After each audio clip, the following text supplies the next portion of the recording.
What's up, ladies and gentlemen? Welcome to a conversation with Joshua T. Berglan. And it's excited the word.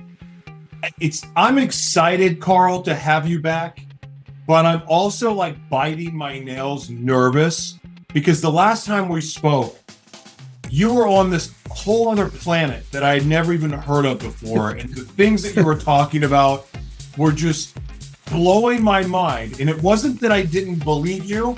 It was just that it was just so far over my head, so much of it. But I loved the conversation. I loved your heart behind it.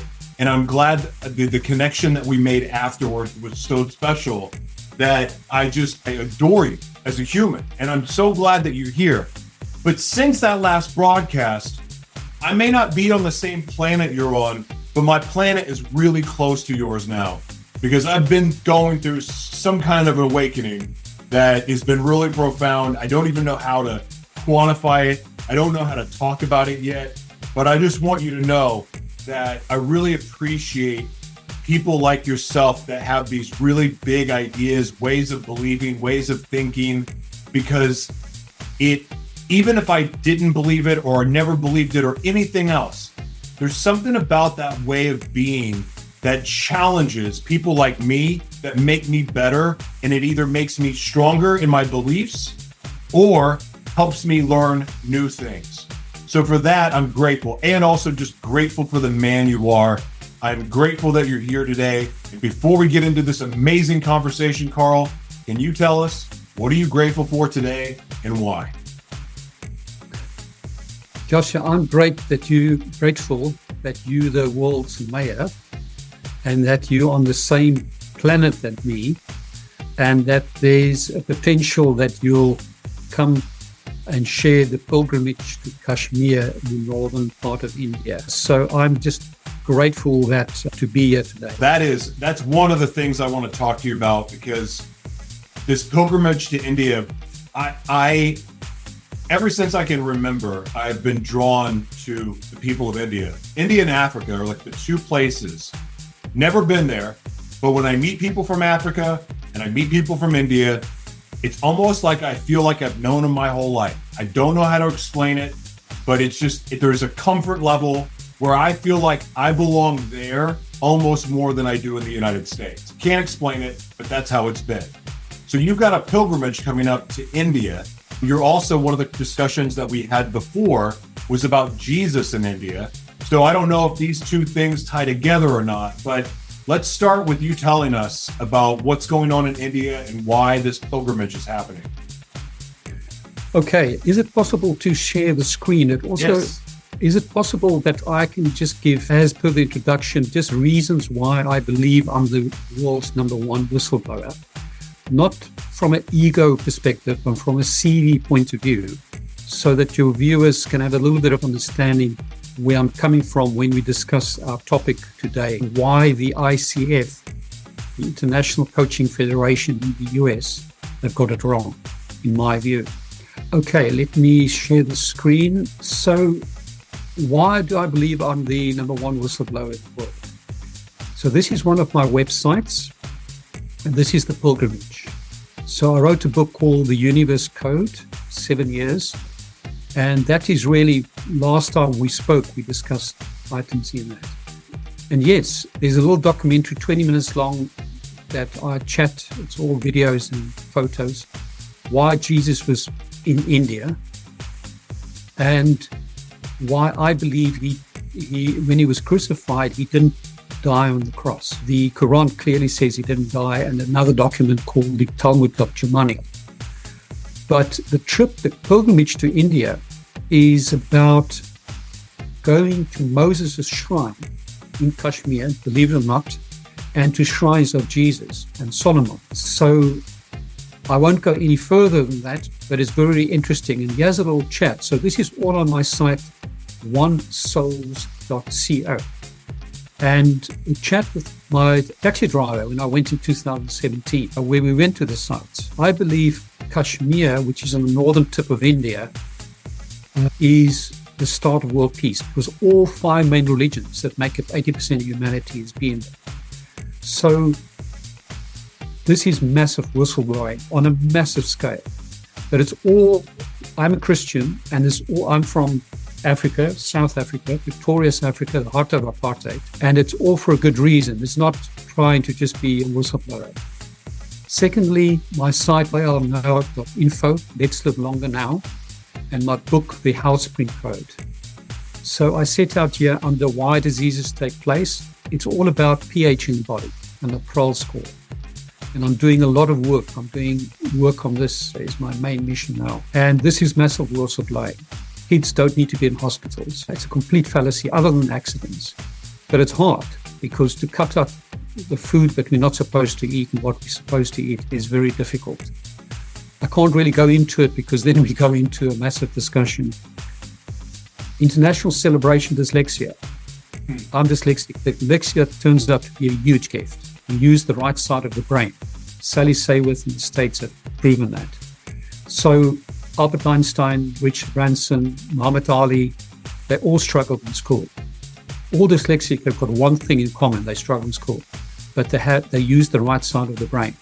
So we have a gift. Yes, 90% of society that use the left side of the brain also have got a gift, and that's the sequential side. So that's the left side is good for the educational system. The right side is rubbish for the education system, but a yin and yang. So that's number 3, why I believe I'm a whistleblower. And just our interest sake, this is where I've made huge inroads. Other people as well, but I believe I'm the first person that discovered the link of the right brain, because Sally Sayworth have proven it, but then they made dyslexic people sequential. They get them over a year to go left side brain. And I saw it from a different perspective. But yeah, over the last 10, 11 years since I've been busy, I can see real progress. Sophisticated fraud in the UK construction industry. I used to be a quantity surveyor, accountant in the building industry in the UK, and I exposed 2 massive fraud projects. One, 50 million. I went to the client, and the consultancy I worked for, the top 3 consultancy in the world, lost their job.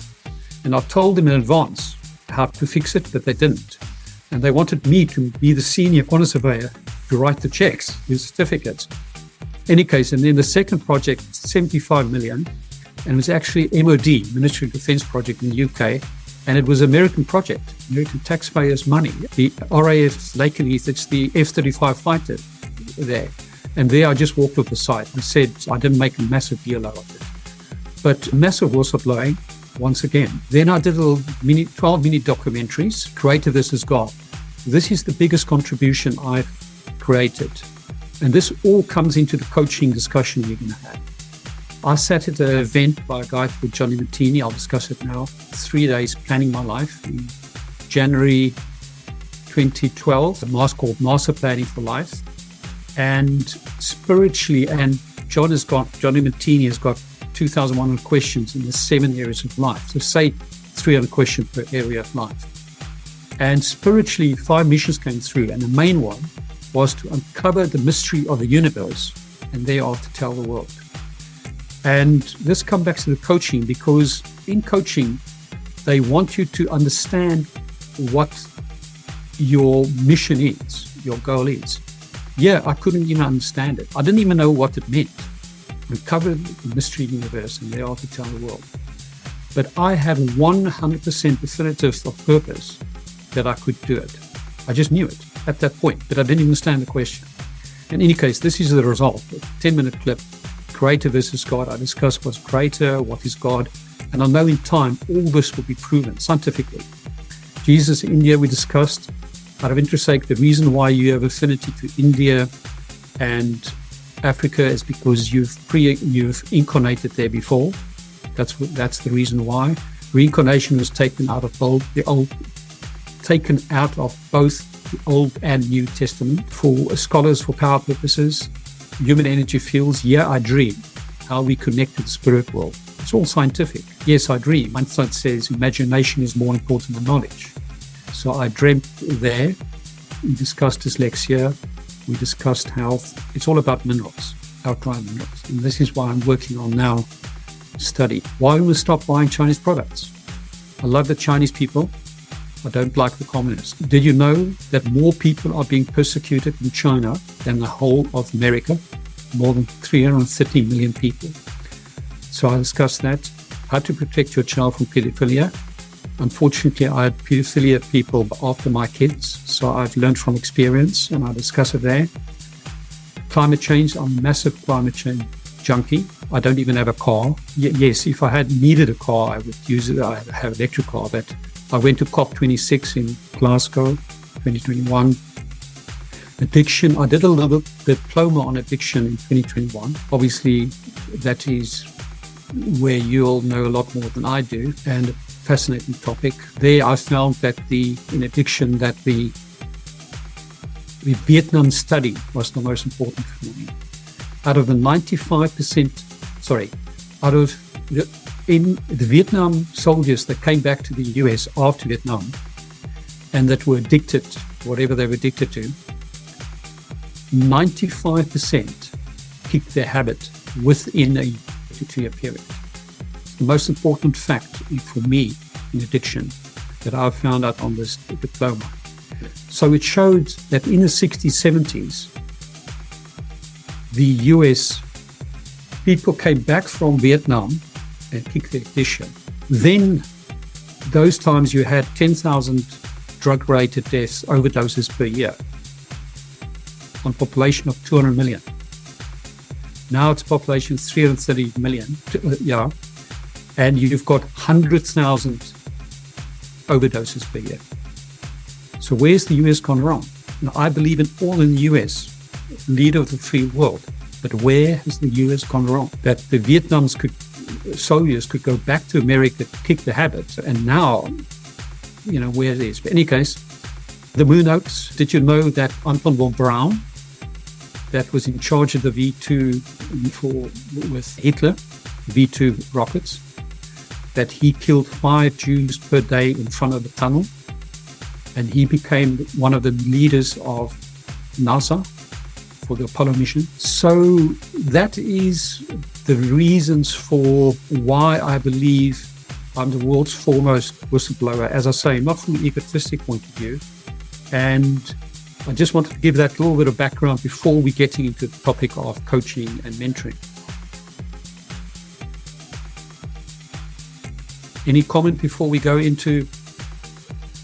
There's a lot to dissect, everything from China to the discussion on pedophiles to there was 15 different broadcasts in what you just showed. And again, because you're the guest here, I want to discuss the coaching and mentorship the way that you're wanting to, but those other subjects, boy, there's a lot there. There's a lot of meat, especially with China in regards to what's happening there, organ harvesting, the type of slavery that happens there. Of course, this is going on internationally.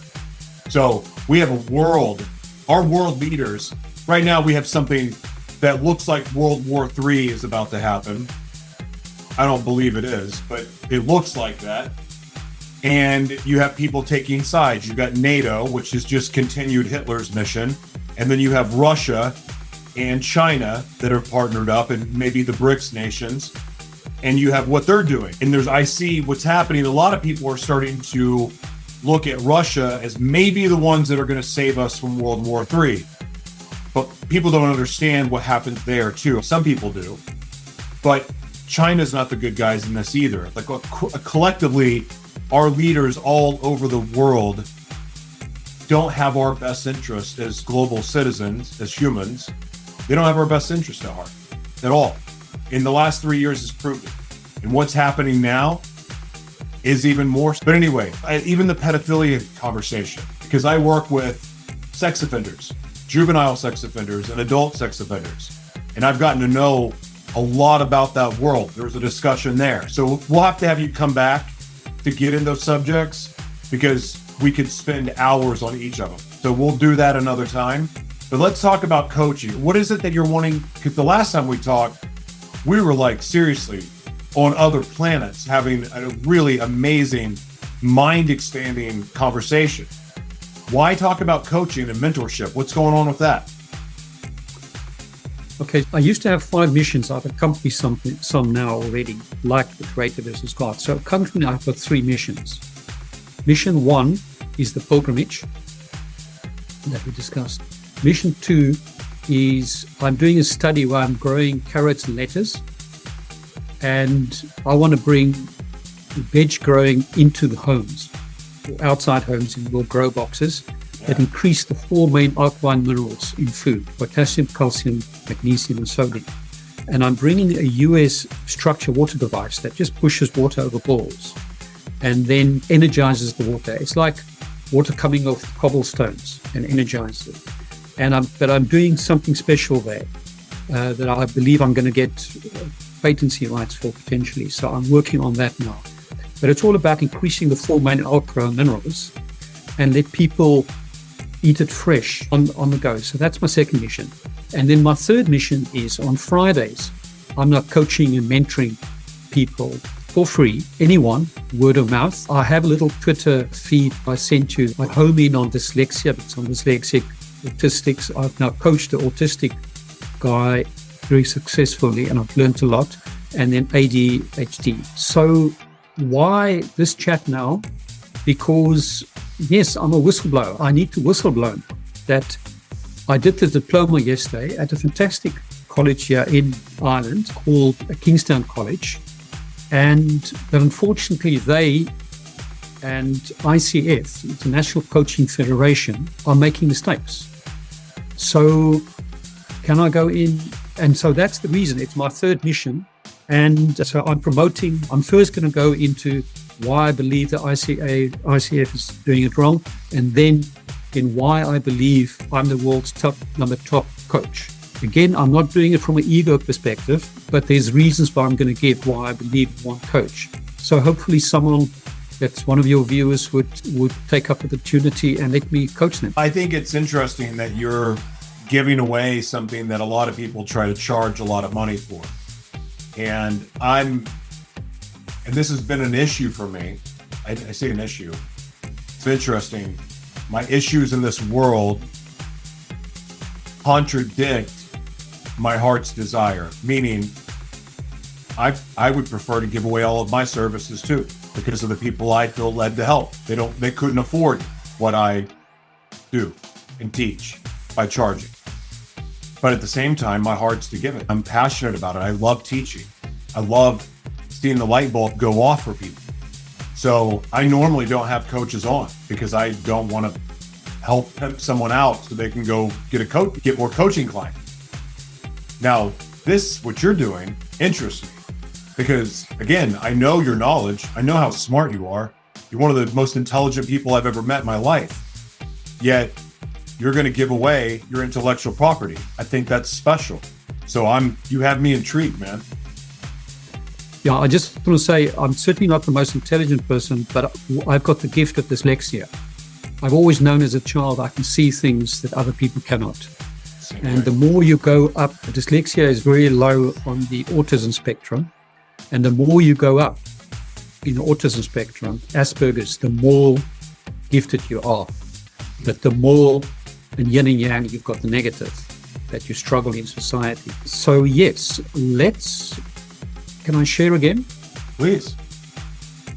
Okay, so here's the International Coaching Federation, and I'm doing this from changing for the good, whistleblowing. This is all about trying to get the ICF to change. So you will notice here that in this, they haven't got the word mentorship. So I'm going to come on to that later on. The main thing is that, so there's 2 things that's problematic in the coaching world. And the diploma I did last year is the quality of the question and mentorship. So I had 2 mentors. And this is one of the reasons why I believe I'm the foremost coach now, because I took their work I made it less is more, which is a Kabbalistic secret. That's where less is more comes from. And I've turbocharged it. So here is one of my mentors, Keith Cunningham. He's from Keith Cunningham? You know him? Are you talking about the pastor, Keith Cunningham? No, he's not a pastor. So this is Keith. Oh, no, I know. This guy, he's my mentor's mentor. I know who this is. Okay, now if I say he's my mentor, what I mean is I went to a 3-day program of his. I read his book, Keys to the Vault. He's now written another one. He was at an event here in Dublin, Ireland, and I went to his 3-day event in Austin, Texas in 2012 called Flying Solo. You can look at his events now. He's not doing that. After I did that event, he stopped doing it. He now teaches people a 4-day MBA. But Keith's an amazing guy. He lost it all. He first made a lot of money through cable TV, cables. Not cable TV, but fiber optic cable, bring it into homes. And then he sold it with his partner. And then in the 80s, he went into property in Texas. And Texas, for some reason, in the United States, in the 80s, properties just fell and he lost it all. And then he woke up and said, how am I going to make it again? And he now teaches people how to keep their money. Amazing, amazing guy. Now, and then I did a little negotiation course, an online negotiation course with him as well. So that's why I call him my mentor, because he had a huge influence. It's not that he's currently my mentor. In fact, if you want him to be your mentor, it's big money. I wasn't in that league. Now, Keith, the most amazing thing that Keith said, and I only really realized that later on, is how important it is, the quality of the question. Keith says it's now thinking time. Get the question right, and then you can get the answer. So this is the one of the 2 reasons why the coaching world is getting wrong. What they do is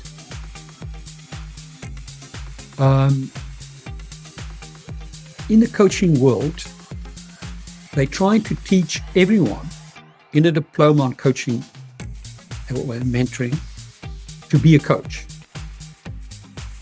So in the coaching world, you've got about 21 models.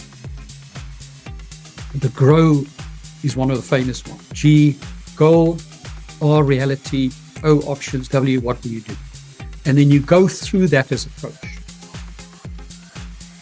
Now, the first problem there, which is not really part of this, is that the first one, Sir John Whitmore came up with the GROW, is G, your goal. When I came up with my mission, I've been covering the mystery universe, I didn't even know what it meant. So there's an issue there already. But they then teach you brilliantly on this course, which is, the course I did is recognized by the ICF, International Coaching Federation.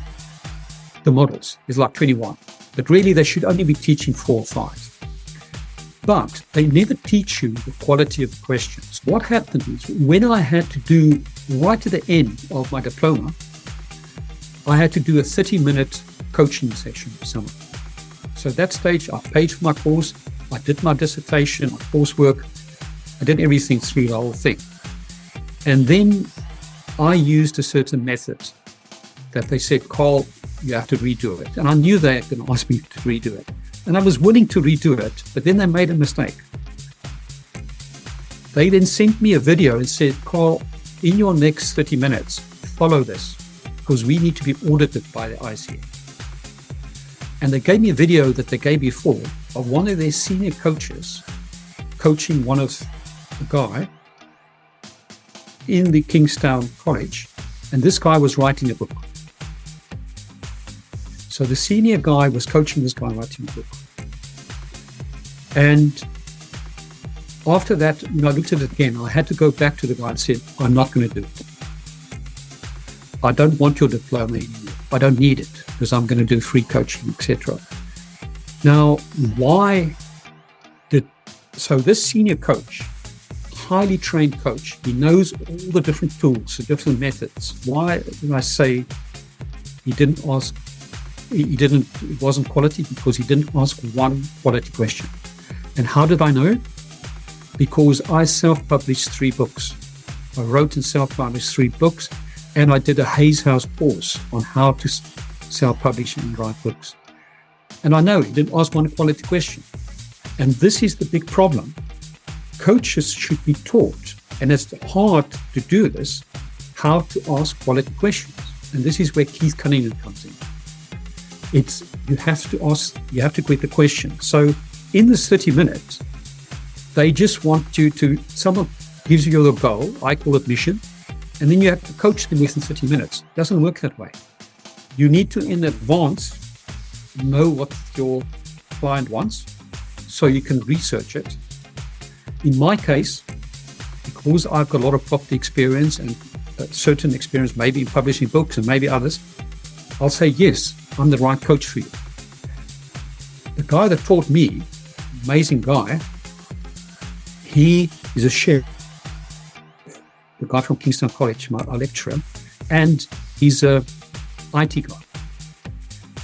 So if the question was more linked to IT or chef, I say no, go to Andy with it. If the question is about property, in quantity surveying, in surveying, which is really a Commonwealth thing, there's 14 different surveying professions. So how can you coach, mentor someone if you don't understand the question? You can't understand the question if you don't understand the topic.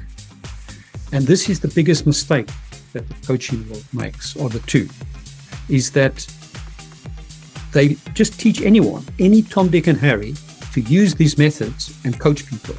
So what people are getting is they're getting a substandard coaching.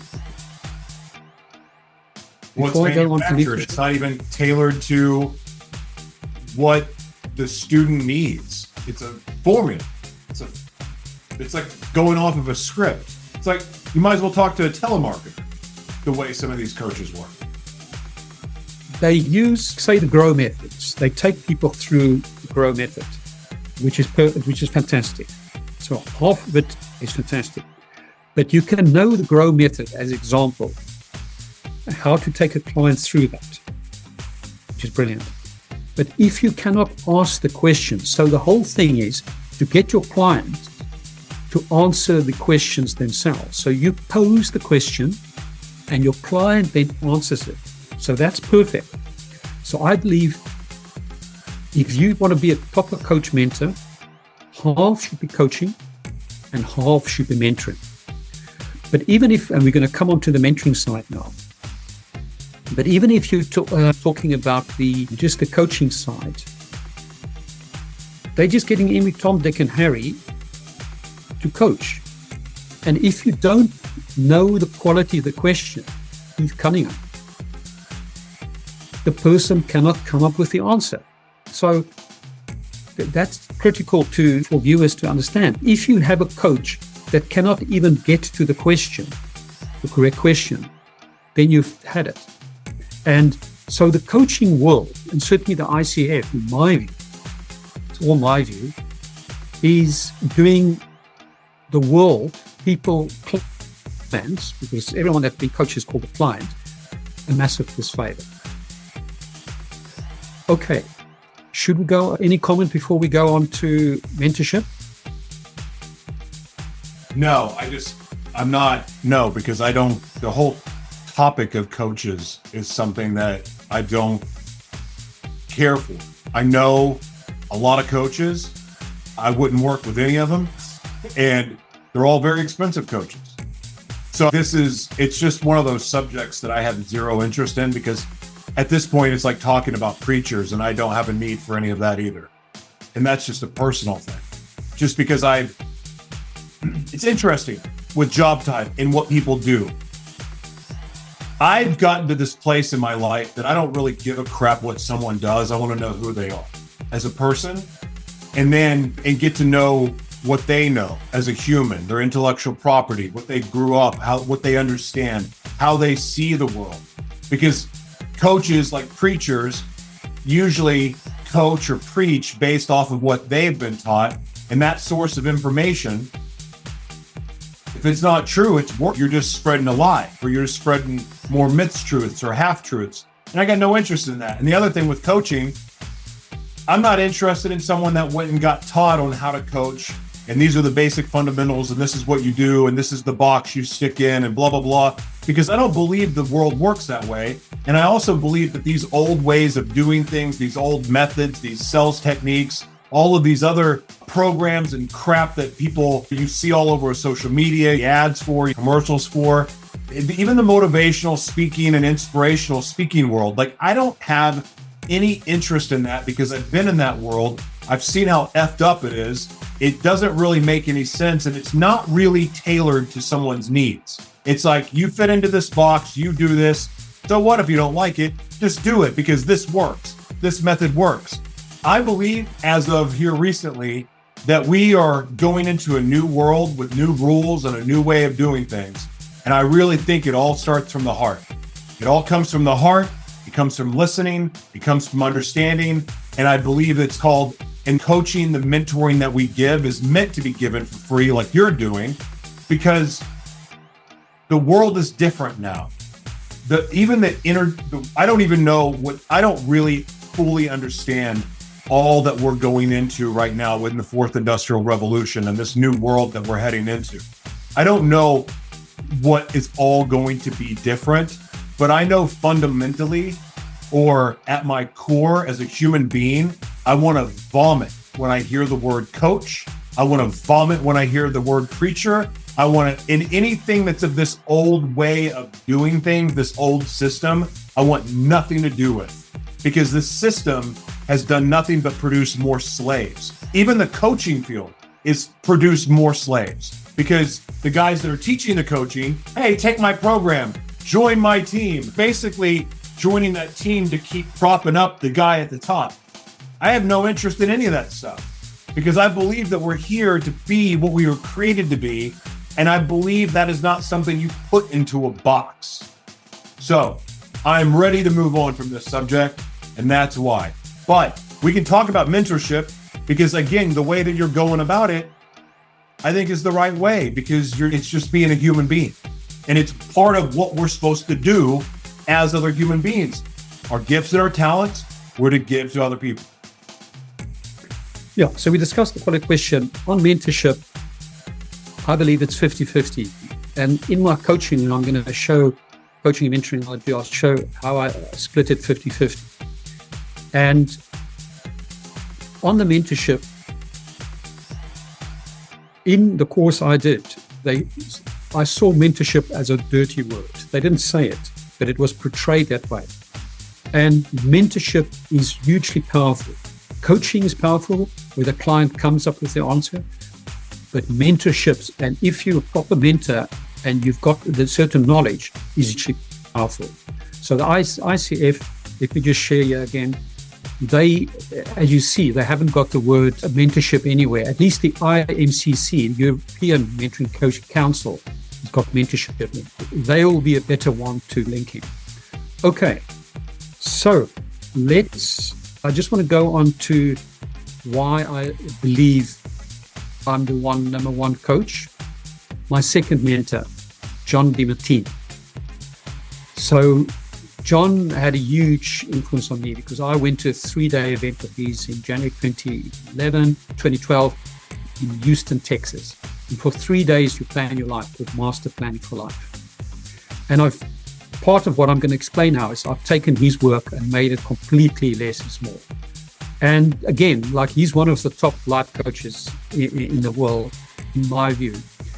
So, what's my coaching about? Life coaching for those that want to excel beyond what they think they're capable of. My definition, because this was what you've been taught in coaching, that you come up with a definition, the act of finding what you were born to do by answering 70 powerful questions within 7 areas of life. Then once you have your goal mission, I call it mission, that inspire you from within to give you the tools you need to fulfill your missions. So this is the 7 areas of life. It's the wheel of life. It's one of the main tools in coaching the world. So as I mentioned before, John DeMartini, in his Master Planning for Life, had 2,100 questions, say roughly.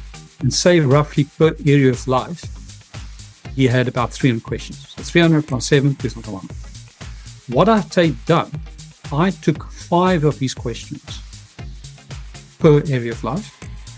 And then I was taught at the College of Psychic Studies in London to speak to the creator. So I then asked the spirit world for 5 questions, very simple questions. So now, per area of life, I know I have the most powerful 10 questions, very simple questions it can be per area of life. So that's why, another reason why I believe I'm the top coach, because I've got the questions. Now, what I do is people click on this link, which I know you're going to share under this chat, my link, lightsurface.me/life coach. Then they click on it, and then I have our session, 3/4 of an hour to an hour session. I just explain about this wheel, and I show them the 70 questions per area of life. So after 10 questions, they answer this afterwards. So after our chat, I email this to them, the 70 questions. They answer it in their own time, at home or wherever they are. And that's powerful coaching, because I'm not even in the room. So from a coaching point of view, they answering these questions. So that's the 50% of the quality questions. And what this does, and I've coached now, I only finished my diploma in of last year, and I've now coached 10 people, and it's mind-boggling stuff. Because what happens is, when people answer these 10 questions, they then score that area of life out of 10. They give it a score, say out of 10. When they get to spiritual, maybe 9 out of 10, etc., etc. Then, when they get to the end, I ask them to come up with 3 missions. And what then happens is, oh yes, I must say, I say to people, think big. Think from the universe down onto earth. Because the problem is most people think small and then they achieve small. If you think big, you can see things other people cannot see, the questions. So that's the first thing. So you've got to be bold and really think truly what you want to do. And then you start with small steps. That's another key. So people then come with missions that even shock me. And it's really what they were incarnated to do. And this happened to me at John DeMartini's event. These things just came spiritually through. You're in the room and it's a spiritual experience. And then they come with missions. Then they click again. After they've answered it in their own time, then we have an hour session. I don't look at their answers. I only look at their score out of 10 per 7 units of life, the wheel of life. And then I look at their missions. I don't change in the mission, but I speak to the creator and maybe just make it shorter, or sometimes just rank it a little differently. And then what I do for the rest of the hour, I then give people, I say things like, keep your existing job. It's so important for me, but now I moved away from what I did before. But I kept my job and I did things after hours, weekends, holidays. Because once something is your missions, it's your hobby, it will achieve amazingly more, a lot. But if you can't keep your existing job to create cash flow, you mentioned this before, you cannot achieve anything. And I teach them a lot of other things. I'll share 3 things, and then at the end, I give them 3 tools. But before getting to the tools, the 3 tools, any comments perhaps? No. No, I gotta be honest with you, man. This is not interesting to me. And I'm not, for some reason, I'm just not feeling this. I feel you as a human being, and I love what you're about. But I don't know if it's just the place that I'm at mentally right now, but this doesn't excite me. It doesn't stimulate conversation because I have such a disdain for programs and all that. And maybe that's part of my problem. I'm just being real with you. I I'm seeing this and I'm hearing it, and it's no different than any other thing that I've ever come across when it comes to do with another program. And it doesn't get me excited. And I am very unable to fake enthusiasm. And I'm not interested in this at all. I'm interested in you, the way you think, your mission. But when it comes to these little specific details and painting the picture and proving why you're the foremost whistleblower, and because like your definition of whistleblower and mine, I think are different. Because I think of whistleblowing as just exposing the wickedness and the evil that's underlying in the world. And we're showing and we're proving fraud and we're proving the criminality. Like whistleblower has a different meaning to me.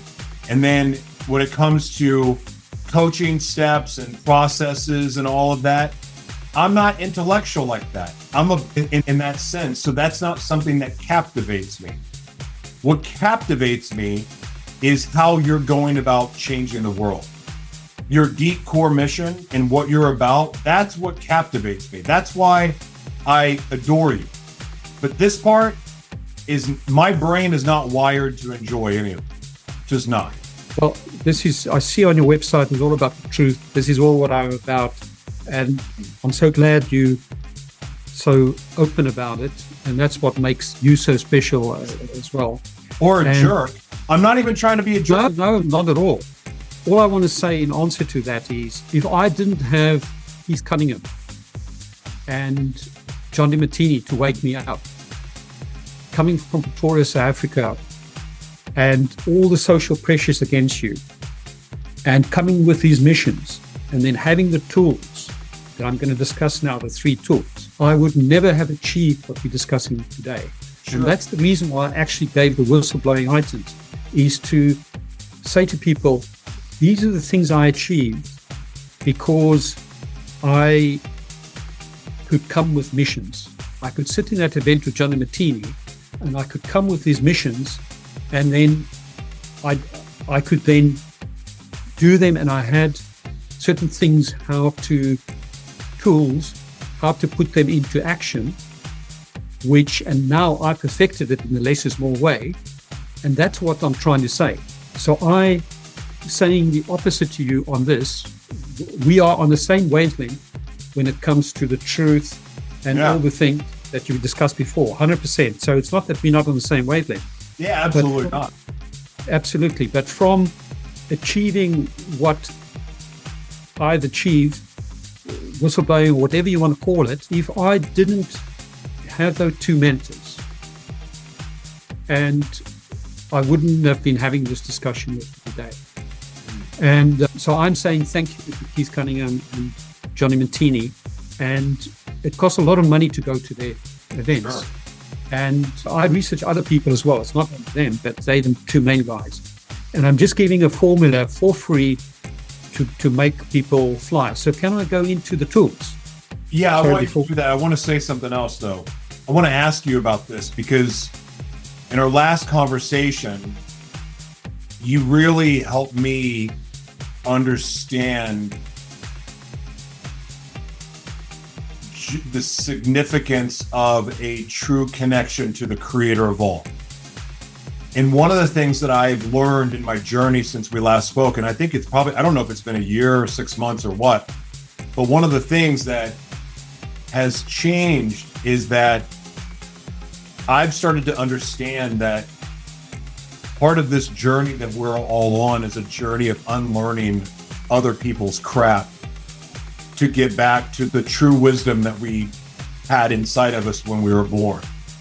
And so the reason I have this attitude towards coaches and preachers and other stuff is that I know deep inside that they're regurgitating other people's stuff, other people's knowledge, other people's wisdom that doesn't really apply to who we really are. And I believe that the only way that we get that true wisdom and true knowledge is from within and unlearning all the crap. So I don't take other people's stuff or other people's knowledge and wisdom to heart like I used to. Now it's like I'm hit or miss with it. and where it may apply, it may not, but I just leave it. I just leave it. But I don't let it stick around long enough because I don't want it to I don't want it to make an impression inside of my brain when it doesn't belong there.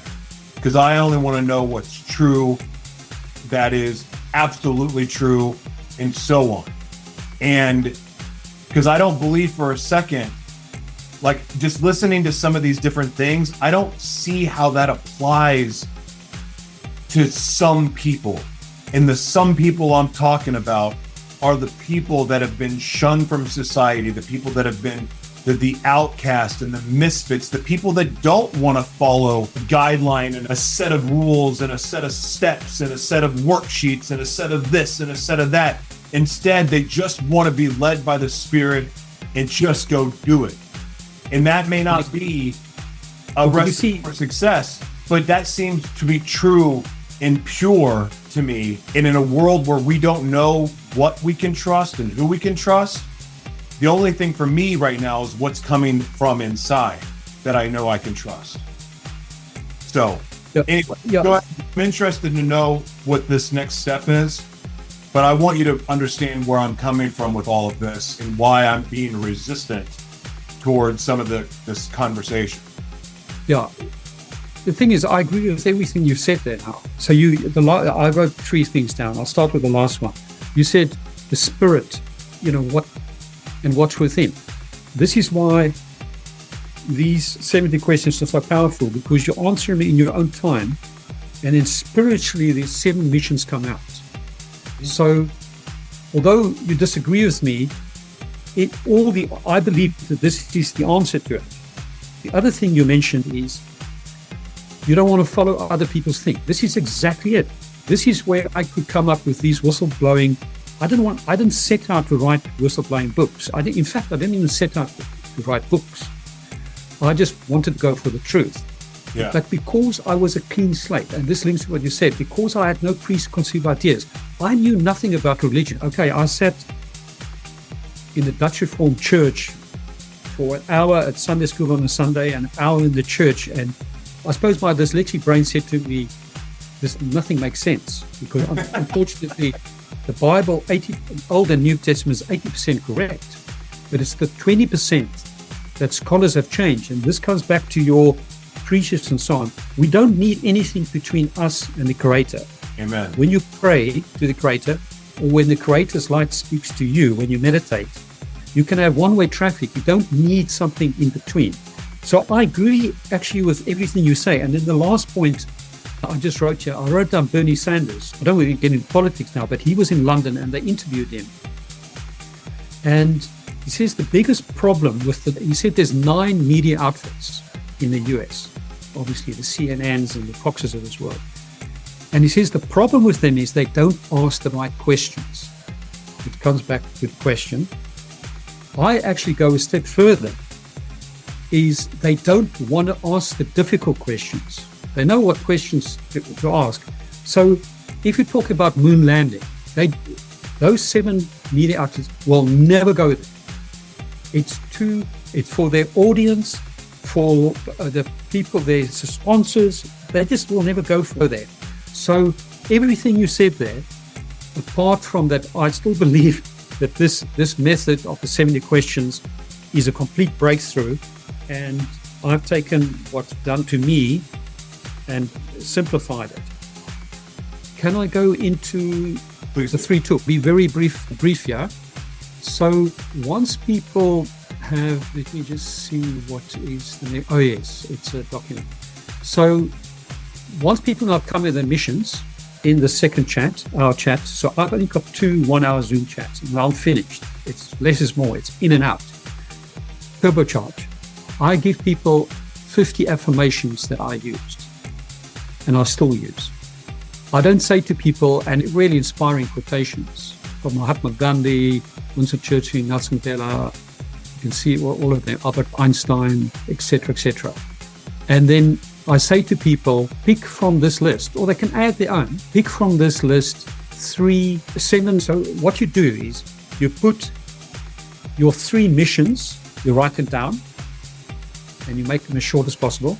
And then you add 7 affirmations, and you can pick them from this list, or you can bring in your own, and you add them. So you have 10 affirmations. 3 is your missions, and 7 are affirmations.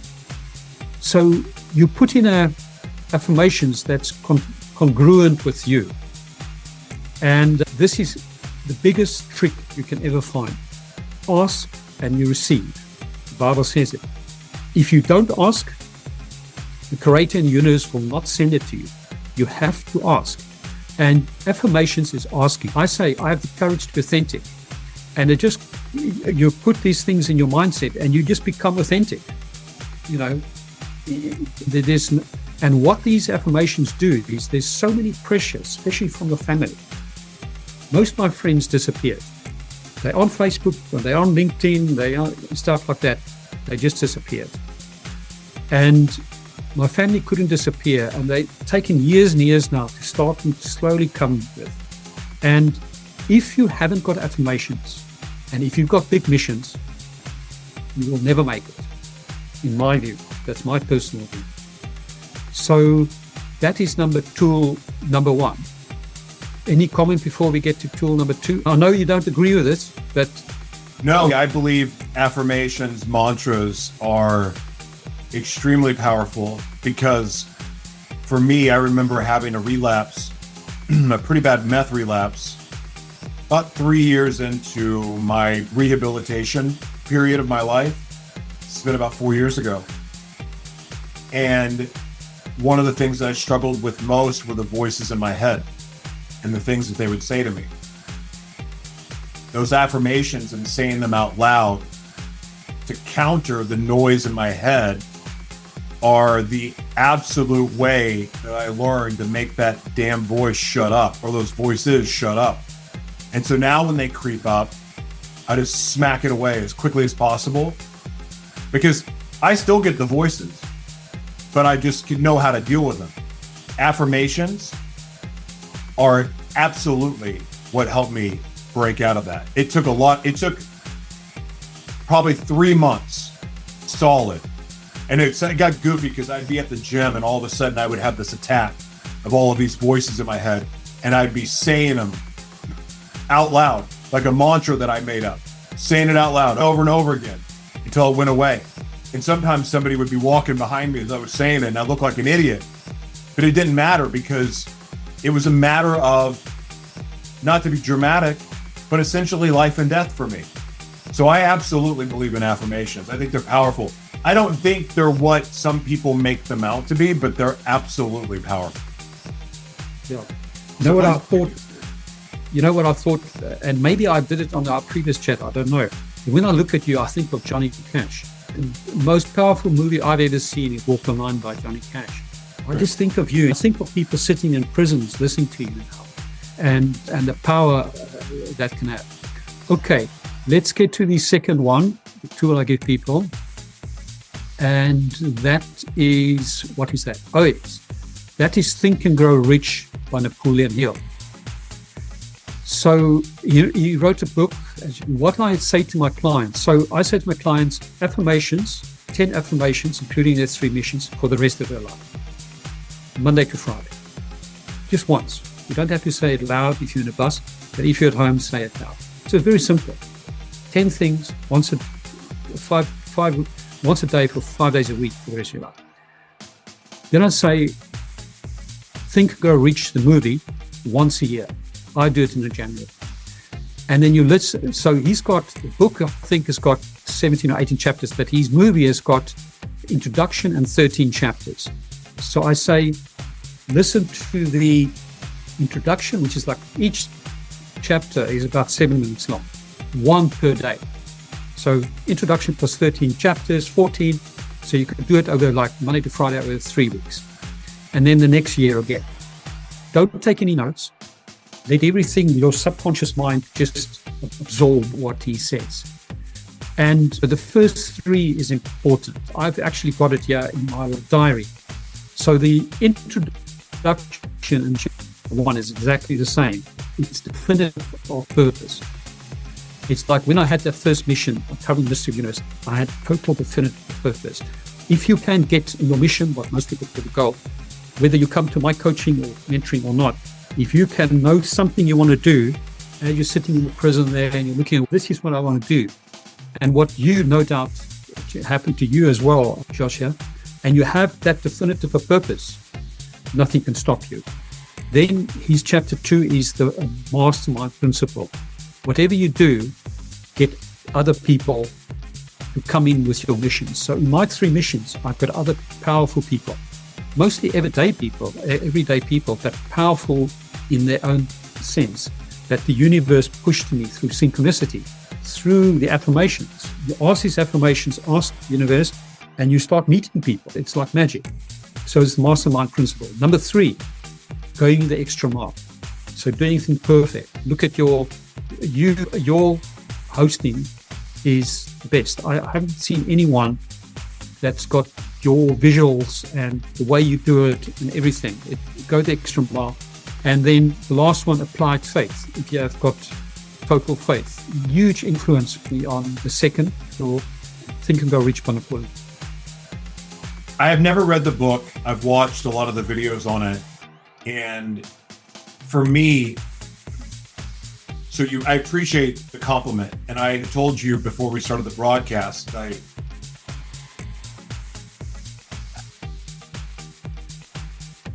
this has been my dream since I was a kid, but it's obvious, it's bigger.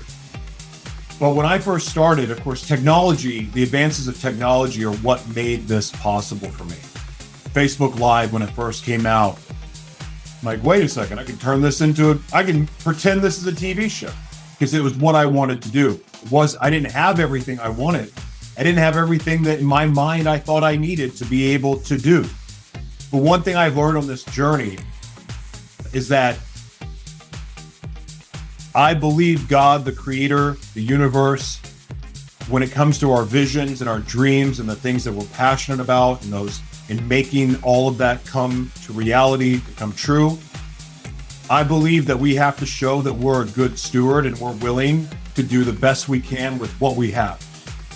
And so for the production and other things like that, look, I don't have a budget to hire a team.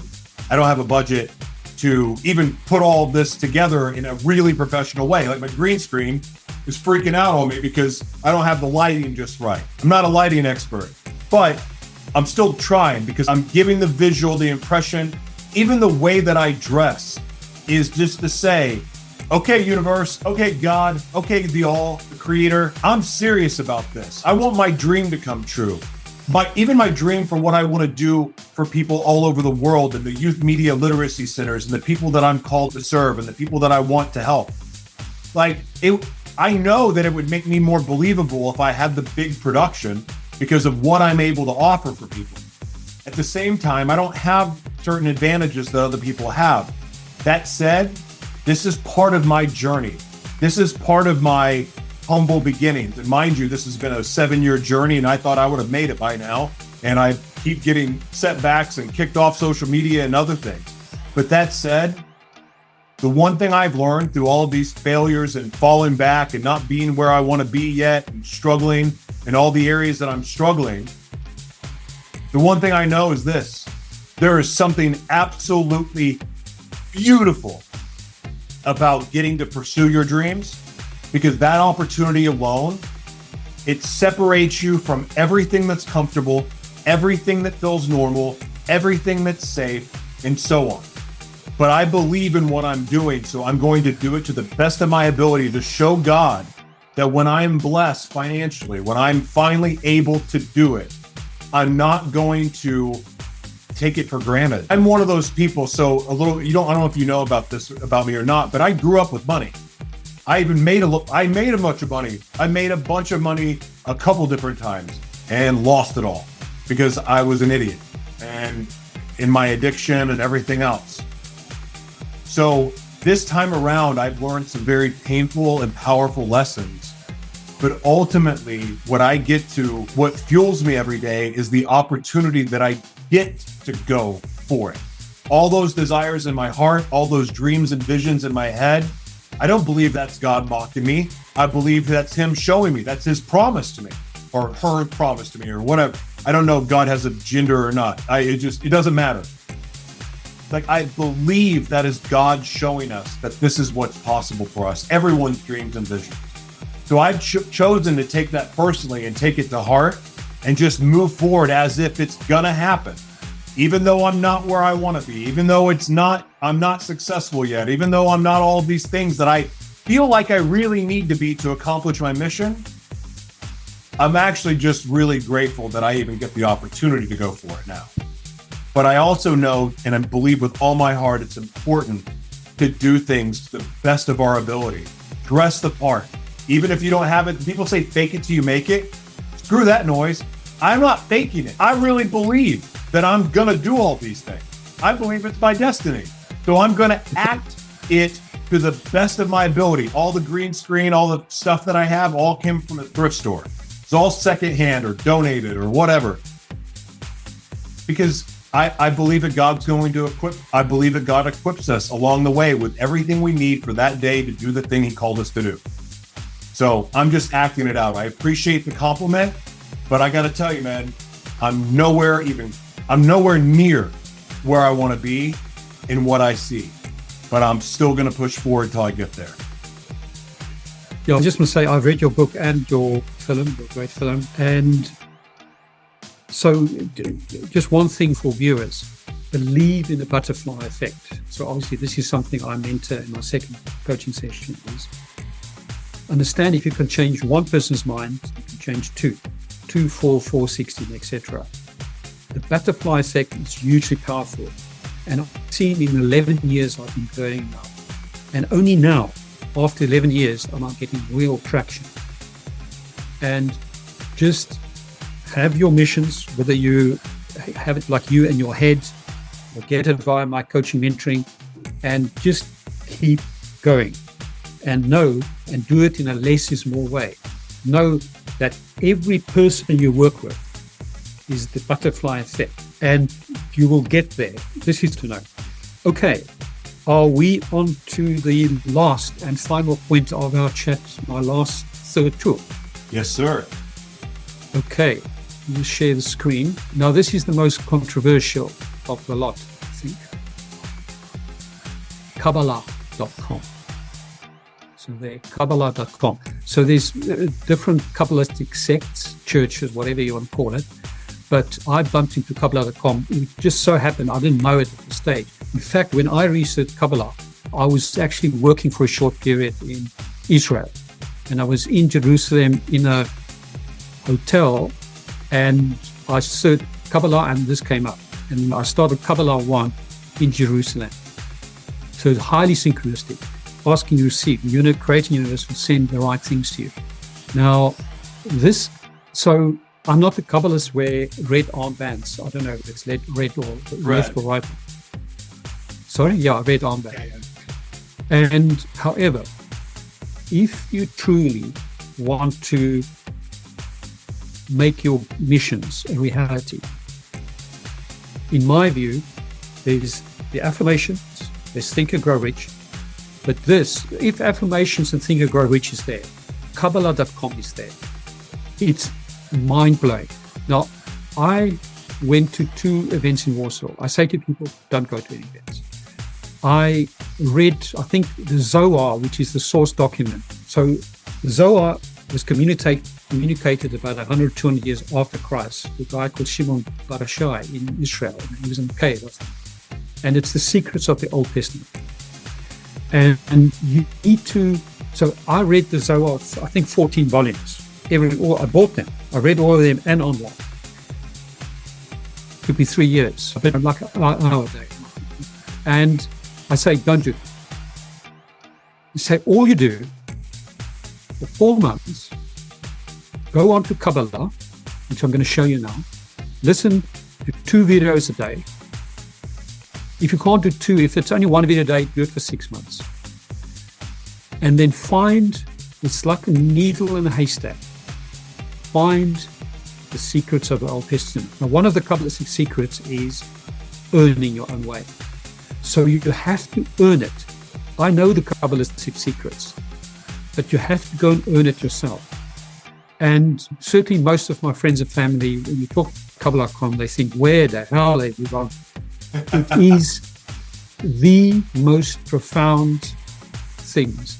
You know, at Kabbalists, at the two Warsaw events, they jump up and down. The men is in white, I think, the women in black, or maybe the other round, and they jump up and down, whatever. And you think, whoa, what's going on? Forget about all of that. Go and get the secrets of Kabbalah, the secrets of the Old Testament, and you will have tools for the rest of your life that you cannot get anywhere else. It is the most profound things. So what I'm saying to my clients, click on membership. Wow, they changed it. There used to be 3. There's a third one that's not here, that you don't have to go for annual membership. You can go for monthly membership. You can just start again. Wow, that's weird. There's a membership that you can go for that costs a little more. I think it's $49.99, but it's monthly. So you can stop. It's a monthly membership and you can stop monthly. It's there. I don't know why it doesn't show that. So I say, do it for 4 months and you will be a changed person. Oh.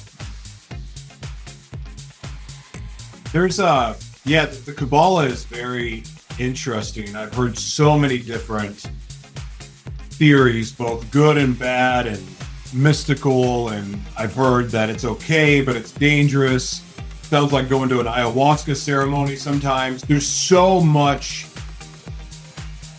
a lot of opinions about it, but in like me sorting out through it, as far as is this right for me, I remember when I was going through ministry training, and part of this ministry training was deliverance and prayer language and all the different things. And I remember how adamant they were about speaking out against the Kabbalah, saying it was the serpent spirit. And the girl that I was seeing at the time, they told her that she had the serpent wrapped around her spine and told her that she had evil forces inside of her. And at that time, I'm like, I'm believing all this stuff because this is the ministry I'm being trained in. So I'm believing everything that they say.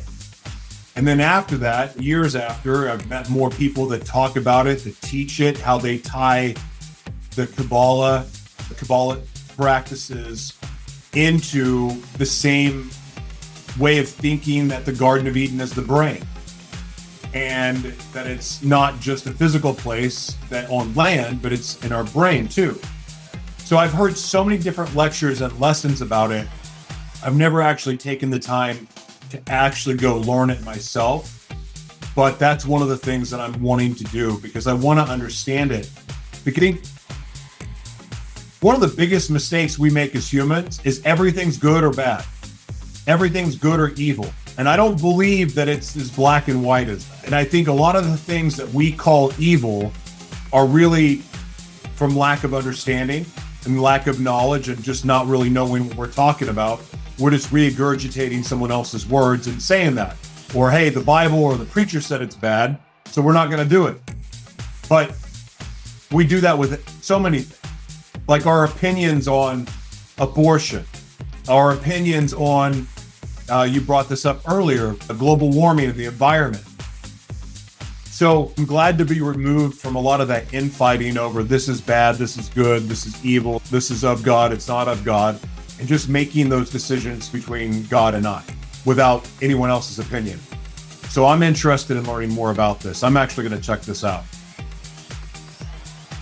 Can I just say one final thing? I wasn't going to say it. Please. I've already mentioned now, less is more comes from Kabbalah. I mentioned earning. So these are the secrets that I say people must find. In the needle and the haystack, go and find it. Now, I'm just going to mention one further one, just to finish from my side. And that is, so on the Kabbalah, I showed you a photo there of actually Michael Berg. And his wife, Monica. Michael is the current leader of this Kabbalistic group, Kabbalah.com. But his father was Rav Berg. I never met him, but I met his wife, Karen Berg, their parents. Karen has now passed away. But Rav Berg, they asked him in one video, and this is, I say to people, just look at the videos and do Kabbalah 1, 2, and 3. They asked him in one video, of all the Kabbalistic secrets, what is the most profound? So these things I mentioned to you is what I took out of Kabbalah. Nothing about Eden or things like that, whatever. So they asked him, what is the most important Kabbalistic secret? So that's what I remember he said. And he said, reject. And it's so profound. You think reject, reject. And what it is, so when the Creator first made the angels and then humans, and the first creator was Lucifer, the Satan. And the Kabbalists call it the opposition. And in fact, it's better now. Because in yin and yang, if you incarnate onto earth, you have to have the opposite. So what the opposition does, the devil, any negative thought that comes in your mind is the opposition, is the devil. So that's why Rav Berg, the most important Kabbalistic secret, said, reject, reject. So if you in life and this temptation comes, you've got to train your mind to reject. No one else can do it for you. Oh, I believe that. I like that. Karl, we'll have all your websites and other things in the show notes for people to follow along. Everything that you went over today will be in the show notes. But I'll give you the floor for your last words, and feel free to plug and promote anything you feel led to. My last word is, I hope to see you on the pilgrimage in August 2023. It would be a dream. Let's pray it can become a reality. Yeah, absolutely. Actually, I already have been doing that, as a matter of fact. Karl, I'm grateful for your time, and thank you for not taking offense to my comments and my lack of interest in certain topics. But that said, you as a man, I'm so blessed to know you. I'm grateful for your friendship, and I always enjoy learning from you. So I'm going to check out the Kabbalah website and check out these other sites a little bit more in detail that you shared today. But so grateful for you, man, and I just wish nothing but blessings on your life. Thank you. Thank you.